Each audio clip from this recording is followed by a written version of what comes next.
Quite a night in Bloomington last night. The Hoosiers a catch away from possibly sending their game with top-ranked Ohio State into overtime. Might have been pass interference there. It might have, but nearly pulled it off without either their starting quarterback or starting running back. IU at Penn State coming up this Saturday. Maybe PI, who knows. Meanwhile, yes, it's only October 4th. Yes, it's only week 6 of the college football season, but you didn't go anywhere in Bloomington yesterday without seeing people in basketball jerseys and, of course, candy-striped pants. Basketball practice started Friday for Tom Crean and the Hoosiers, and when that starts, well, 'tis the season. It's also tonight's Sports Extra Spotlight.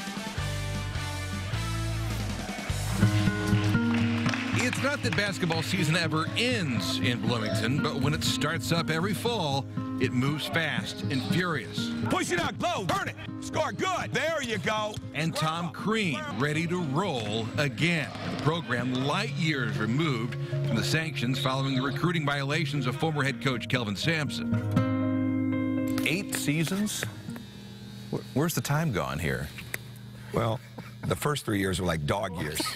So that seemed like 15 right there. I'm really working on my 22nd season, maybe. And every once in a while, you got to sit back and think about what we walked into, and don't think about it much anymore, you know, because we're removed from it. But walked into maybe as great a debacle as you could walk into in college basketball. And it took a while to fix it. All the way through it, good. Since then, the pride Crean feels includes averaging 23 wins over the last 4 seasons while owning one of the top graduation rates. A pride which is easily seen around Cook Hall, from the Christian Watford shot to beat top-ranked Kentucky back in 2011. This picture really should have a bigger display, shouldn't it? It is. It is in there, but yeah. That, of course, led to that. You're in there somewhere? I honestly am in here with a TV camera, and we're trying to do a tape report, and the scene was just unbelievable. There's at least 80 to 100,000 people that say they're on that court somewhere. And really, who's going to disprove it? That number grows every year, so. Who's going to disprove it? And inside his office, collages honoring wins in the school's All-Americans. This is really cool. Yeah. This was a gift from Anthony Thompson the first year. So what we started doing the first year is having guys sign it. The last guy on it is Calvert, but it is impressive. And in this corner, we haven't even introduced these to the players yet. Words of wisdom from Bob Knight. Never felt my job was to win basketball games. Rather, the essence of my job as a coach was to do everything I could do to give my players the background necessary to succeed in life.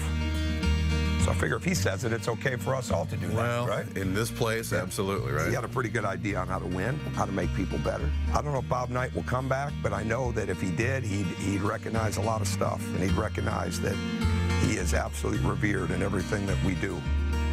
And at Indiana, that may never change. There's always going to be great expectations at this school.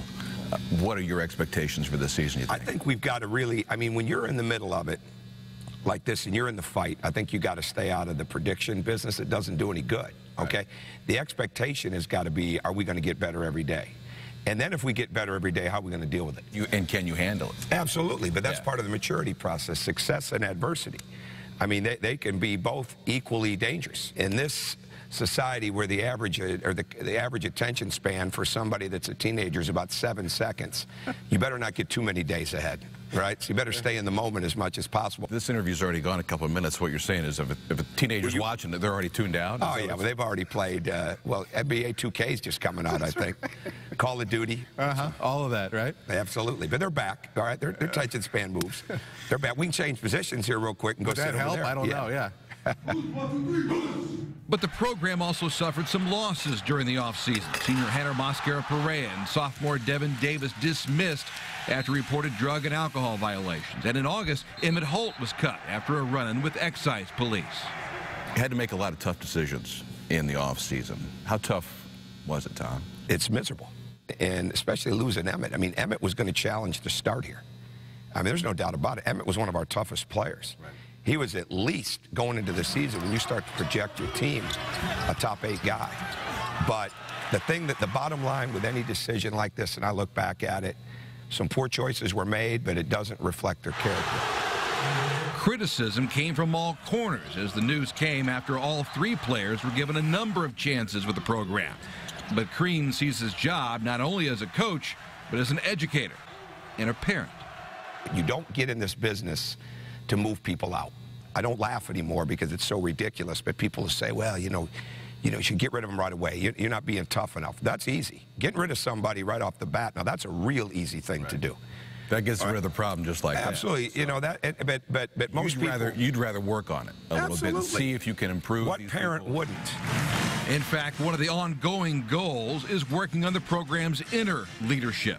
Accomplish that, and everything else could fall into place.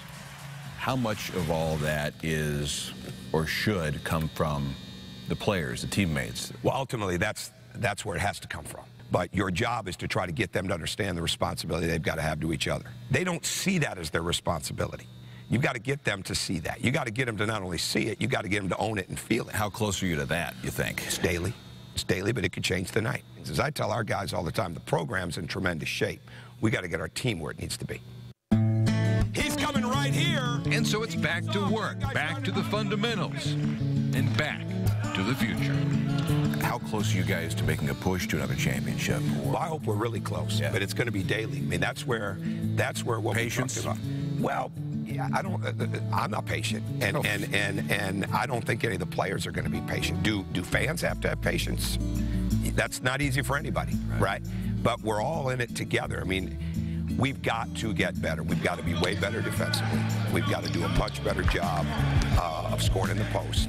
They're held to high expectations. You know why? Because they're holding themselves to those. There you go, Tim. Excellent. Well, IU with a really good nucleus coming back. Yogi Ferrell, James Blackman Jr., Troy Williams, Robert Johnson. You add Thomas Bryant, the freshman out of Huntington Prep. Could be a very big year for IU basketball.